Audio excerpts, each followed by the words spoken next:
Hey y'all, this is ASJ.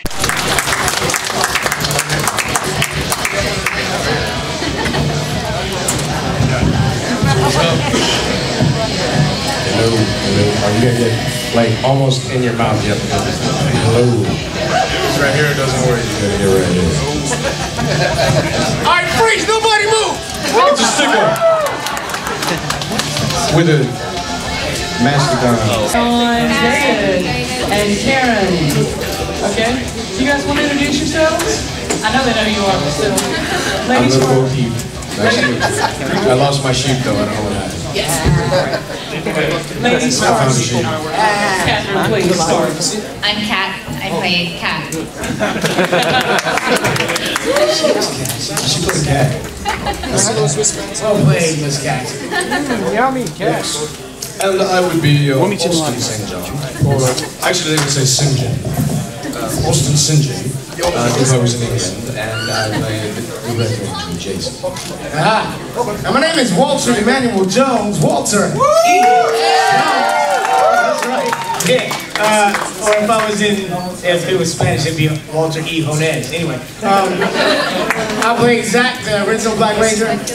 That's me. Yes, sir. Power Axe in the house. That's right. So we're just waiting on nobody David. move, nobody gets hurt. What we're going to do this is if you have a question, please come around here. Come up here and ask your question. Keep it to one question at a time, please. Why don't y'all come on up while we're waiting on David to get here. Line up for me right here.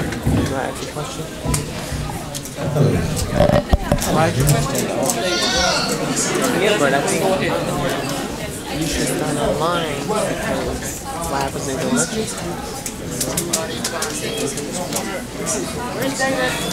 you want to take some pictures?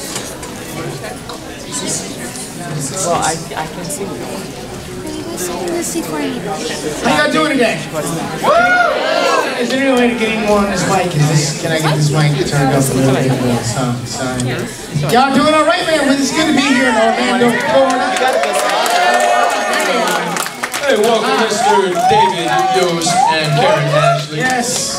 Billy, the Blue Ranger. Karen, the yellow, who likes to boogie with a bear. David the Blue. Where? Yeah. So you guys want to introduce yourselves real quick? I'm David Yost. I play Billy the Blue Ranger. Thank you.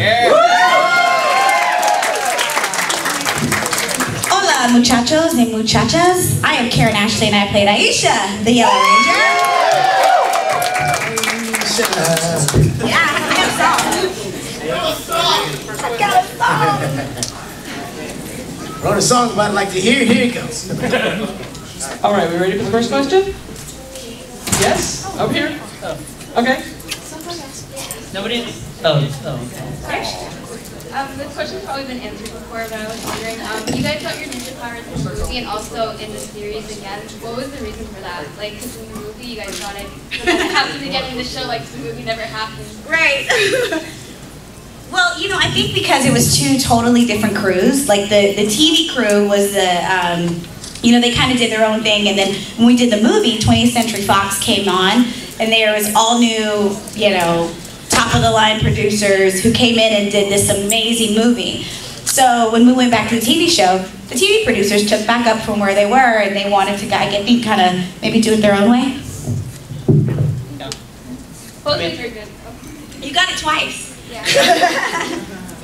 Good question. Thank you. Thank you. Hi, I just wanted to ask Kat, how did you get to keep your name as your real name on the show? I just thought of it, I was sitting there, I was like, So. Okay. The character was already named. Oh, can you hear me? Yeah. Okay. The character was already named Kat. Oh, really? Okay, yeah. so that's worked it out. was an omen. It was pure coincidence. Cowboy.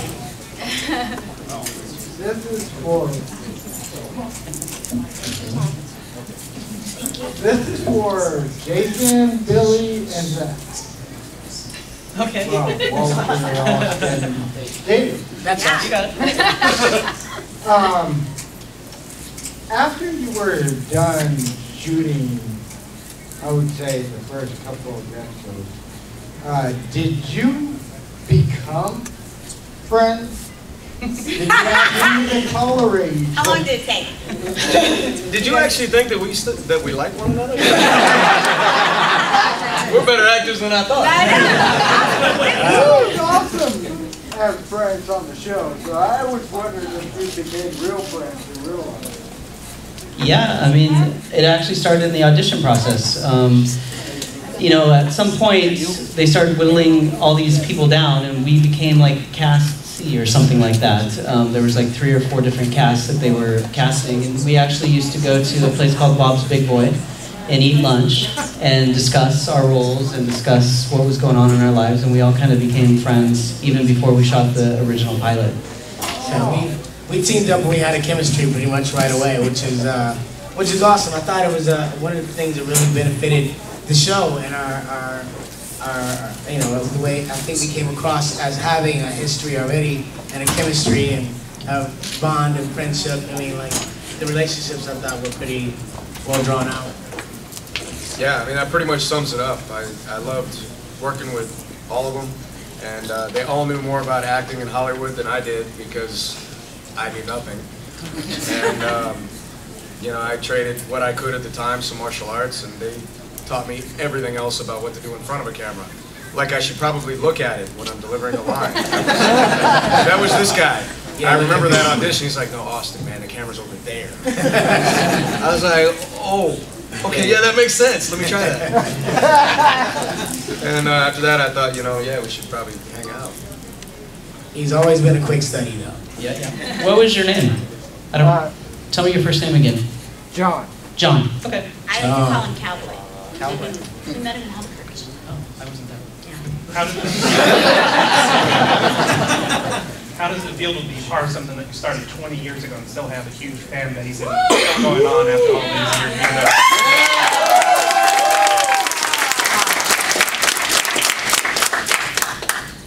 Well, you were in my VIP last night, so I'll let these guys roll with this one. For me, it's extremely humbling. I mean, when we started the show 20 years ago, never in a million years would I have thought that the show would be as successful as it was. And then never would I have thought 20 years later I would be meeting all of you guys as grown-ups and me as an old man. But it's extremely humbling because you guys tell us such amazing stories about how Power Rangers influenced your life and how you've gone on to become martial artists, gymnasts, engineers, scientists, nurses, doctors, whatever, and somehow Power Rangers influenced you. So I'm humbled and extremely grateful to you all, so thank you. And I know Walter probably has some stuff to say. What I have to say about that is, it's cool.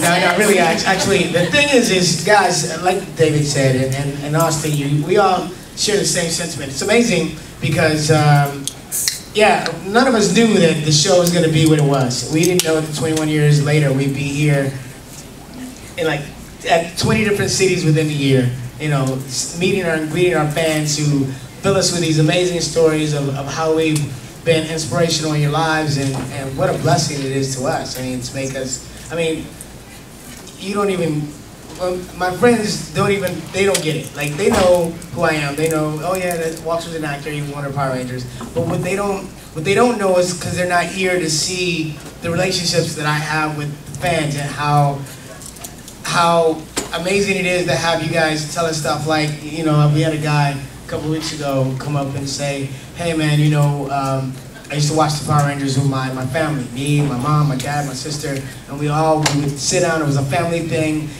It made us so happy, we do it all the time. And then he said, and now they're gone. I'm the only one here. And the only thing that brings me that same happiness is when I watch the show again, because it takes me back to those times when we were all together. And to have something like that said to me, I mean, I got chills right now just thinking about it. I mean, that is amazing. And if we're to be 20 years later after we did this thing, it's like, I mean, we were young. We were young. I was the youngest. He was the youngest. And, I mean, we were young and it's just, I don't know, it's crazy. We're all humbled and we're blessed to have you guys in our lives. I mean, we're happy that you guys are out there and are an example of us. Do you know what I mean? So it's amazing. I just want one thing I want want to say though, we do have to thank all of you because all of you, like he said, you guys were kids and now you're adults and now you're showing it to your kids. So you really are the reason why it's lasted 20 plus years because you've reintroduced it to a whole new generation. And when you guys come to the table, we're always confused. Should we talk to you or talk to your kid? Because we don't know. You know, usually the adult is like, no, that's for me. But we thank you for doing that because you really kept it alive, and that's so amazing. So amazing. Thank you. What was your name? Adam. Adam. Adam. Thank you. Hey, down. What is it, Zordon?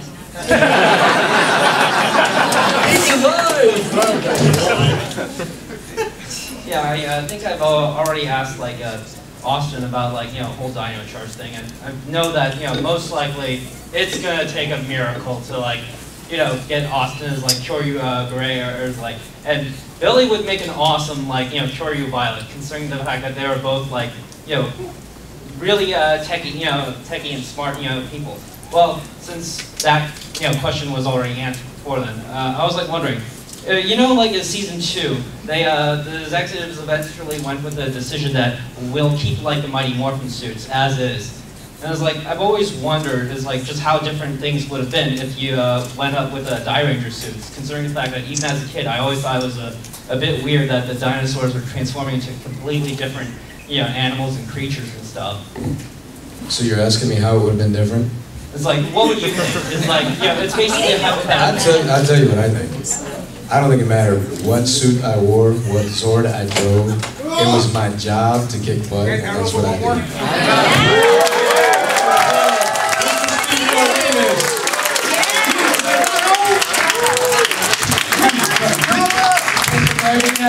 Sorry, guys. Hi, I'm Steve. Hello. Hi, Steve. Hi, Steve. Welcome to Power Rangers. Anybody else want to chime in on that question? Anybody else? Like he said, I agree with him. I don't think you guys would have cared. You guys just wanted to see us save the world every day, right? Yeah. All in a day's work. Steve came at the perfect time. Is that a question for Walter and for Austin? Steve's doing his class tomorrow. What about the hip-hop keto class of the Red Ranger Academy? Red Ranger, like back in '93. Well, my hip-hop keto class is going to be at the club tonight, so... That's a hip-hop. That ain't hip-hop keto. That's called twerking keto. That's twerk kwando. That's what Steve said. My question is really all of you. I know that a lot of the fight footage was just pre-recorded from the old Japanese TV shows, but at some point they did let you guys put the suits on. And when you put on a costume, you put on a mask or a helmet, you start to feel kind of like that swagger, like you actually are that character. You said swagger. So I gotta ask, the first time that you guys put the suits on, how did that feel? What did that feel like for you guys? Sorry. I'll say one. So the first time I put on the suit, it was Austin's suit because they didn't make one for me. It was too big. So, oh, did it? Oh, you said Trini? Oh, wow. Yeah. So they made one, and then so instead of just like making the suit like smaller for me, they made a muscle suit for me. So I had to put a muscle suit on, and I had to put Austin's suit on after that. He really had swagger. I think that's the whole point. His swagger was on 1,000. I thought it was pretty amazing because we came onto the show and it was about what, like a week or 2 weeks we weren't Rangers technically. So it took a while before we got to get the armor and put the suit on. So it was pretty amazing for us. And we knew we were stepping into some huge shoes. These guys were. And suits too. Yeah, these guys were legends already. So I was honored to put on the Yellow Ranger suit. My first thought of it, I was 18. I grew up in an extremely conservative, Marine Corps, police type family. My first thought was I had never worn anything so tight in my entire life. And there wasn't much hiding anything. I was like, wow, if my mom could see this. But I suppose I might have felt like a little swag, like, I got this. Not really, I was just like, damn, this is tight.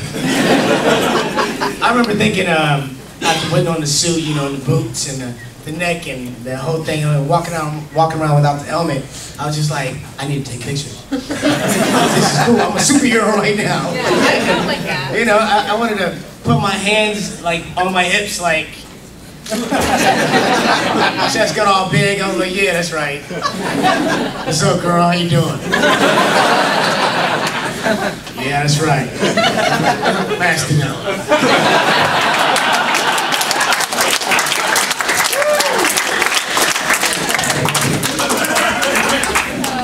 No comments. I have nothing to say after that.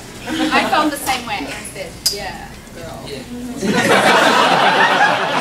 She said, yeah, girl, but she said, Mastodon. Let's take something else. All right, my question's for Austin. I'm sure that you're, all right, number one, the Griffin Zord and the Thunder Megazord, didn't you know that was actually not a Griffin, it was actually something called a Quillen?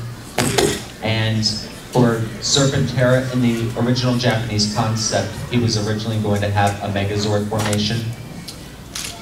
Well, actually, what you might not have known is that the Queen of England and the Seven Dwarves, along with Godzilla's son, were all involved in creating exactly these items, and we had a long discussion about exactly how we should do this. And the end result was the argument about exactly that you just stated. That was a good question. I had no idea. Good question. I didn't see you though. Princess.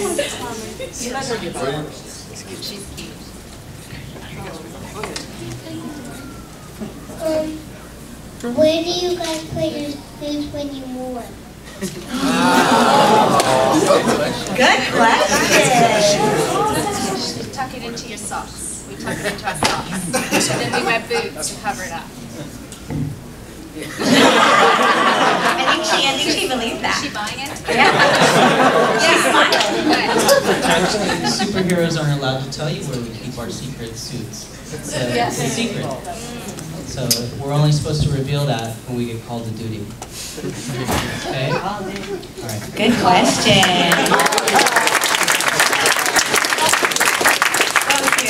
Whoever she belongs to, she's so cute. There she is. Good job, Mom. Good job. Hey, how you guys doing? Huge fan of all of you guys. Mike Steele. Thank Hey, what's you. up, man? What's up, Steve? All right, so my question would have to be if you could honestly talk to yourselves right before you guys booked Power Rangers, like you guys, the night before you guys do it. If you could honestly talk to yourselves then, what would you say to each of you? This is for everyone. Wow, that's deep. That's the first time I've never. That's the first time I've never had that question. That's a good one. That's a good question. I did tell myself that. I was like, you know what? If I make it through to this next round, I'll be happy and I'll be okay with that. I'm like, to know I made it this far is cool. And then when I made it to the next round, I said the same thing. I'm like, you know what? If I make it down to the final 4, that'd be great. If I make it down to the final 3, that'd be good. So I kind of did say that to myself. Kind of pat myself up. I think I would have told myself to you know, take a moment to take it all in. It all happened so fast. It just seemed like one day we went to a big open call audition. A couple days later, we were in LA auditioning for producers, and then the next thing I know, we were shooting the show. I mean, and then it was like, you're shooting 20 episodes in like no time, and then you're going to Australia and you're doing a movie, and then you're going back here and we're gonna work you to death. And I mean, it was just You should have your clothes shipped. We Right. didn't have like the time to go home. We didn't even have time to go home. So it was just so fast, and it happened so, like, you guys will come up to me and tell me stories about certain episodes, and I don't even remember because it was just such a fast moment in my life. It was such an amazing moment. I wish I would have just kind of took it all in a little more, you know? So I would tell her to smell the roses, girls. What did I say? I would just say, yeah, soak it all in and be grateful. Just appreciate everything. Because like Karen said, I was thrown into a new country, completely new culture and everything. And I was taking all that in as well. But yeah, when it was over, I don't think I realized how much I would miss it. So, and now we get to relive it again with you. With you! You know, I think I would have said to myself, no, I can master it. You'd be like, hello, Mastodon, let me tell you something. I think I would have said to myself, I would have said, take pictures every day. Take pictures every day and relive this moment as much as you can. Get video, get photos, you know, still props, get your suit, get your helmet. Steal everything. Do the movie. Don't go to the peace treaty. Don't go. Whatever they say, don't go to the peace treaty. Don't do it. I said, Zach, man, just stay.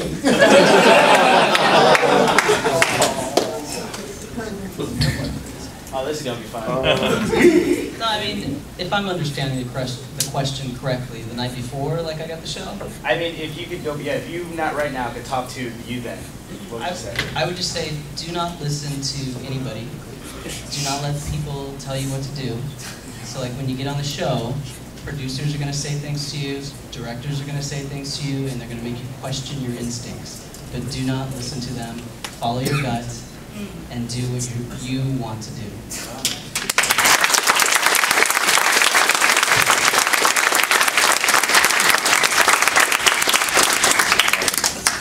You know, 20 years ago, I was 17, 18, a week after I signed the contract. I was a baby.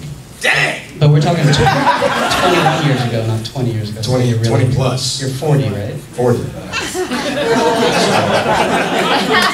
know, I guess the changes that I have been through mentally, spiritually, and physically since then are pretty immense. So there's so many things I would say that, you know, which one would I start with? I think I would have told myself to relax and maybe take life a little more easy, chill through things, think through what it is you're going to say and do before you do it.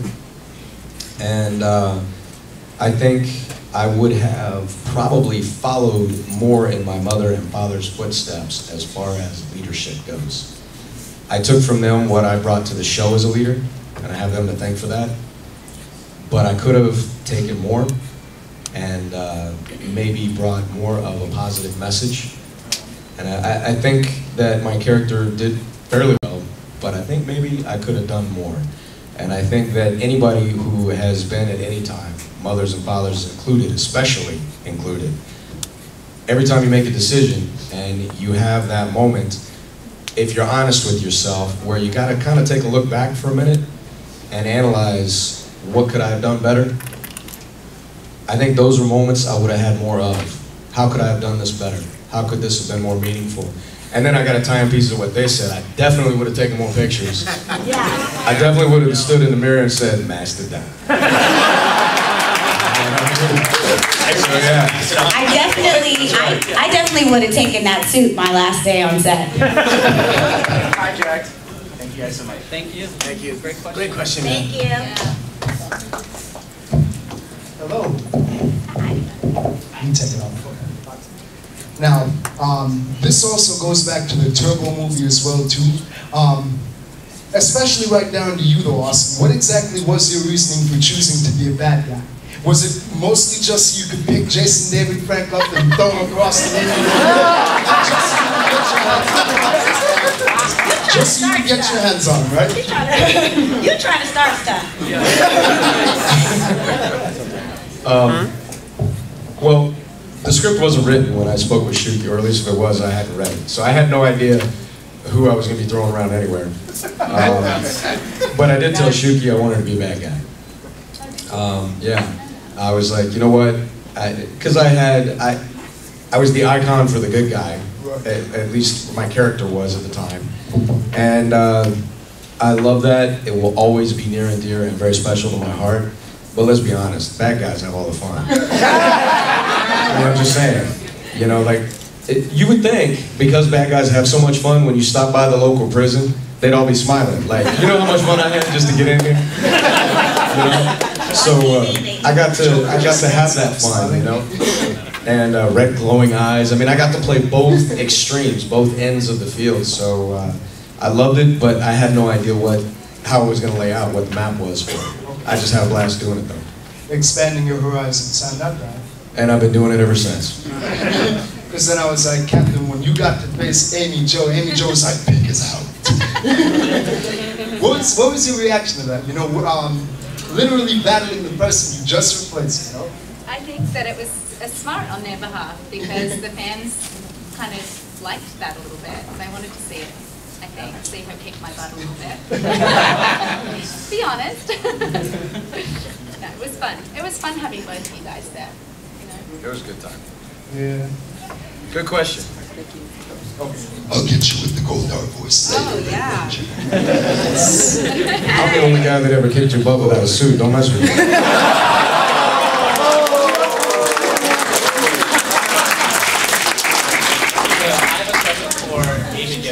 I feel like for the first season, you and Amy Jo were constantly getting into trouble. You were catching on fire and getting eaten by frogs. So why did that go away? Because I feel like all the fans loved that. Is that? I'll just blame Jason David Frank and his character Tommy. I think what happened is Tommy got introduced and became the most popular character, and they developed their love story. So I think that's sort of why Billy and Kimberly kind of fizzled a little bit. Because, you know, Billy really had a crush on Kimberly. Oh, was that fair? I think so. Oh. He kind of liked Trini. Yeah. and then he had 8 other girlfriends on top of it. So. Mastodon. It probably was because Tommy was introduced, and that just sort of took a different type of storyline. Because I feel like in the earlier episodes, you guys were bickering all the time, and then it was Jason, Zach, and Trina were like, what's going on with them? So. Yeah, definitely. It was definitely like that the first, like, probably 15 episodes for sure. Cool. Very cool. Thank you. Good question. Yeah, we can move around.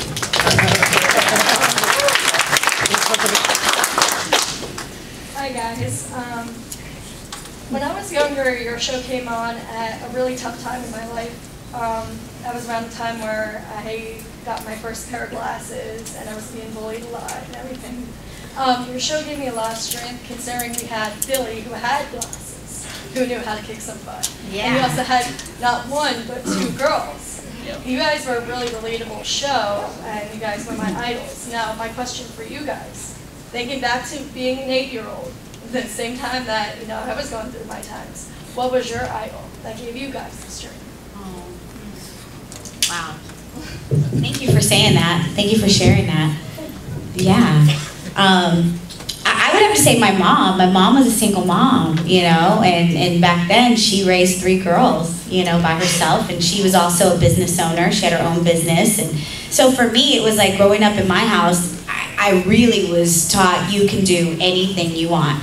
And from a very young age, I knew I wanted to be on camera. I didn't care if I was jumping rope, if I was acting, whatever. I wanted to do this, and she never, I mean, she would introduce me and go, my daughter's gonna be famous. So I think that is what made me have the courage to even go to that audition when there were thousands of people wrapped around the building.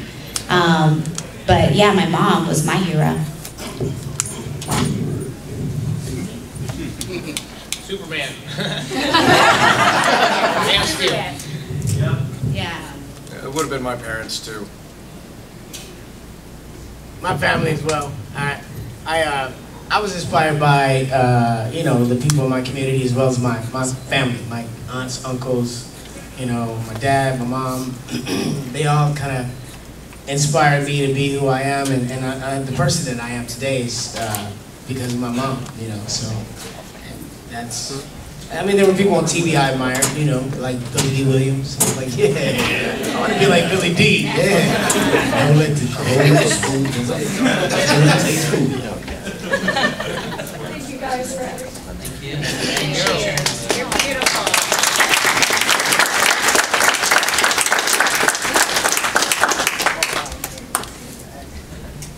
Okay. I have a question for Walter and Austin. Because I'm glad your chemistry worked on camera, but I want to know, did you all see the 2 guys who were the runners-up for both the Black Ranger and the Red Ranger for that audition? Yeah, we saw, I mean, there was thousands there, I mean, for our auditions. I mean, massive amounts of people, but I remember, like Dave was talking about the final runner-ups, like the last 3 or 4 groups. And I remember there was a really tall Black Ranger. Very tall Black Ranger, yeah. And he was peppy. He had the Michael Jackson thing going on. The Red Ranger, I don't really remember. He had long hair. Blonde hair, yeah. And he didn't know any karate. You had to see him. He was horrible. He was So you already got the answers.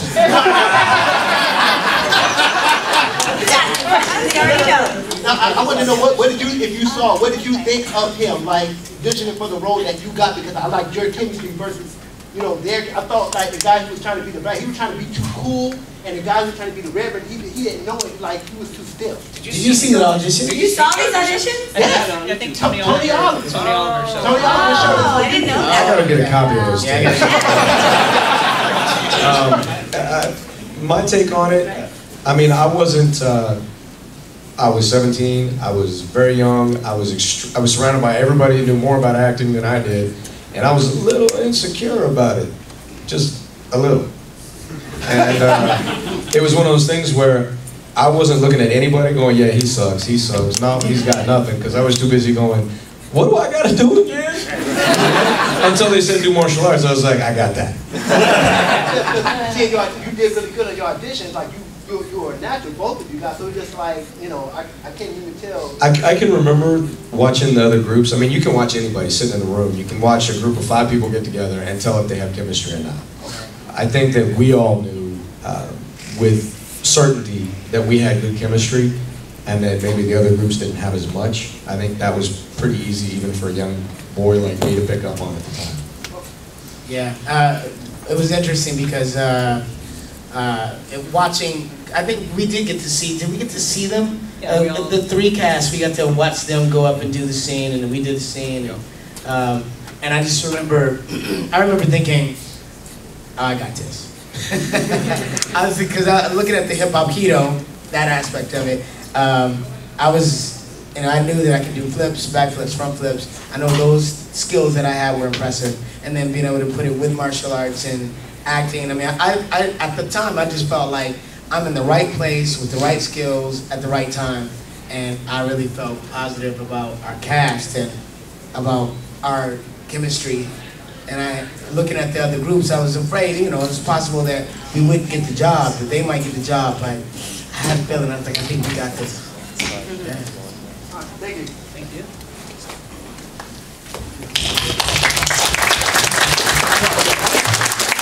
This question for all of you guys, really. One, I just want to say y'all are amazing. I used to love watching you guys. Thank you. First question is, y'all still know martial arts? Like, how well do y'all still know the martial arts?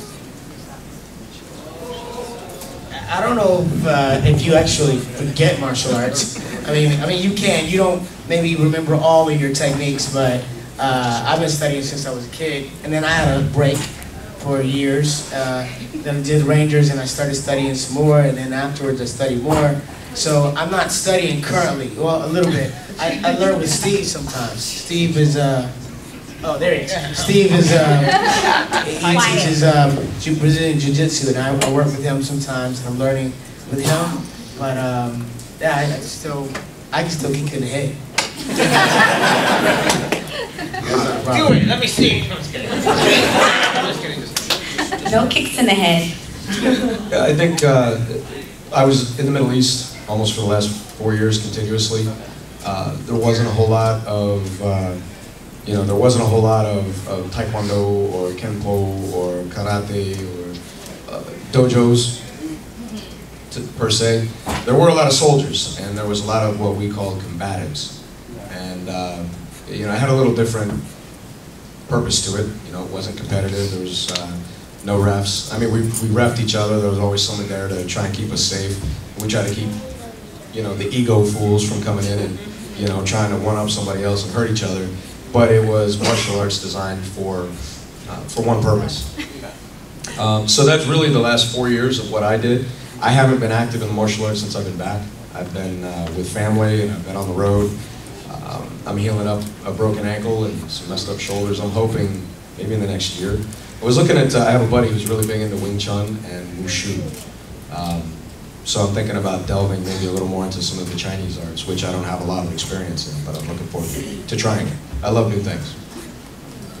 Yeah, I never knew martial arts. I actually was a dancer. So what I learned was from, thank you. Really good. I saw her audition. I was like, wow.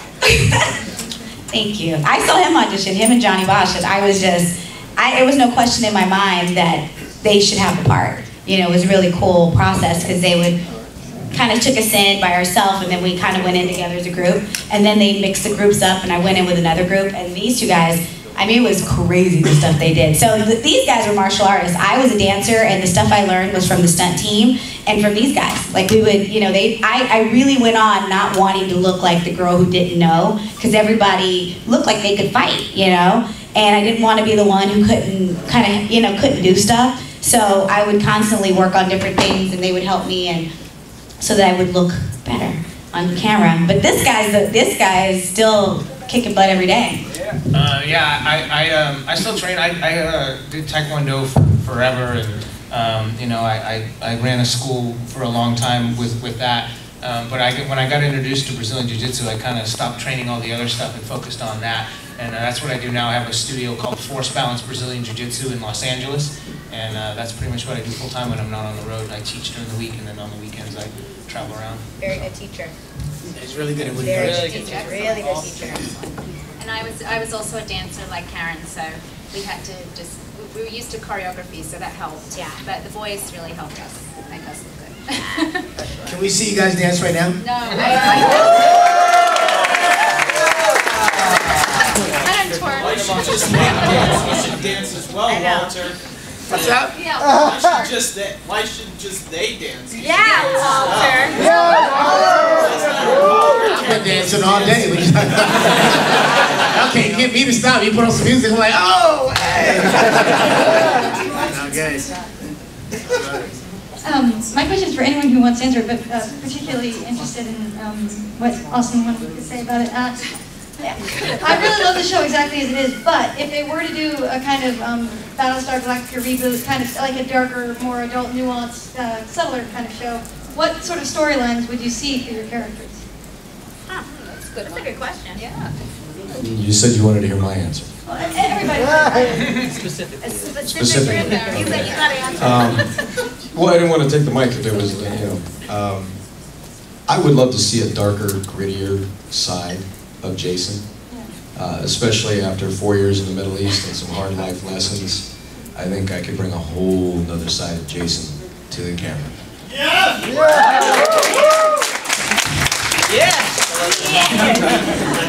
What's your name? Oh, Laura. I don't know if you guys can handle another side of Jason, though. Yeah, I can. Cool. Good question. Thank you, Laura. This is for everybody. Since you've been done with Power Rangers yourselves, what's your favorite series since you stopped? Game of Thrones. Downton Abbey. I'm obsessed with that show. Power Rangers in Downton Abbey. That would be great. Power Rangers in Middle Earth. You know what? I don't know that I'm like one of those people who've sat and watched, you know, the series as they've gone on. But I will tell you, I have some really favorite Rangers that I've gotten to meet. Erin Cahill is like my girl. Yeah. She's so great, fun. I mean, it's the funny thing is, I don't know, you know, where the casting people find us, but they found a really amazing group of people. And the minute we meet each other, it's like family. So I really want to go back and at least watch an episode from each series just because I want to see them do their thing. You know, I've seen us do ours. So I don't know that I have a favorite, but I sure do have some favorite people that have now become a part of the Power Ranger family. I have not seen all of the following cast do their things. I've seen a few episodes here and there, and every time I see something, I'm like, that's cool. I mean, like they're keeping the tradition alive. It's like I know they have fans that they inspire as well. The fact that we are all part of this thing that we created is amazing. And you know, I'm looking forward to seeing the new cast. What is it? The Teenage Mutant Power Rangers. Yeah, that's gonna be great. Can't wait. Teenagers with an attitude and a mutation problem. This is for Austin and Walter. I was wondering how the departure process went, because I felt like when I rewatched it like a year or two ago, and it felt like really abrupt, because I noticed some things like when they told you guys at the peace conference they had like these random people like in your silhouettes, and then I noticed you guys stopped doing the VO, and it was like, I was like, this random person does sound like Jason, because Jason has a deep voice. So I was wondering how that went and why they didn't just like, at least let you finish out the episodes. I'll tell you exactly how it went. It went like, y'all's paychecks suck. I'm out. That's about how it went. There may have been a couple of weeks that led up to that, where I kept saying, y'all's paychecks suck, we need to fix that. And you know, I was young, I was strong, I didn't like and agree with what was going on, and I needed to take a stand. I chose my stand, I took it. I wasn't nice about it in that I was gonna sit down and conversate with a man that I knew wouldn't negotiate. They knew I was gonna leave. They knew I was done. And you know, it was great. By that time, Tommy's character had arrived. He was a great choice for leadership when I left. And you know, it was really that simple. You know, I love the show, I love the fans, but I didn't believe in the way I was being treated was right. So I took my stand and I walked. And that's why I was right.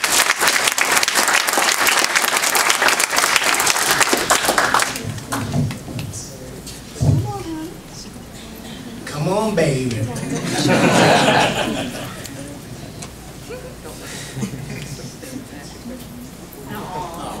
Oh, what's your name? Anastasia. That's a beautiful name. Everybody say hi, Anastasia. So what's your question? I bet you got a good one. What is it? Be shy. Catherine, how did your life feel when you went Tommy? What's that? I didn't hear. How did your life Oh, for the movie.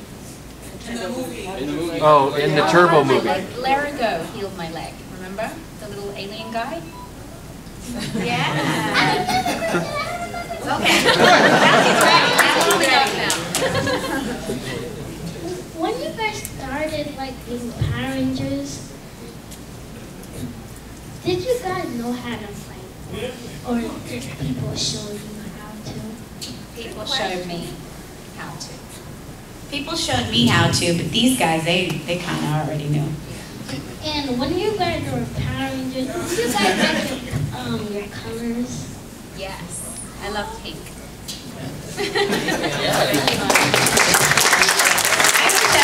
Only because pink had a skirt. This is a question for David. When you used your device to make yourself back to a teenager, and then it became into a monster, and how did you feel when you couldn't be a ranger anymore? Good question. You guys are coming with good questions. That's a great question. So what does it feel? What did I feel like when I wasn't a ranger anymore? Well, I thought as an actor it was still okay because I still got to work in the command center, and as the character of Billy, I felt it was okay because it just showed Billy was growing even more. So like intellectually. So yes, he wasn't being a superhero, but Billy is like super intelligent, and he was moving on to bigger and better things, I think. So, and in the end, he got to go to a whole nother planet, Aquatar, and you know, how many people get to go to another planet, right? They get to explore other. I only get to go to Africa. Africa. So I was happy for the progression of Billy. So it was okay not being a Power Ranger for Billy at that point. But who knows? He might come back. You never know what's going on.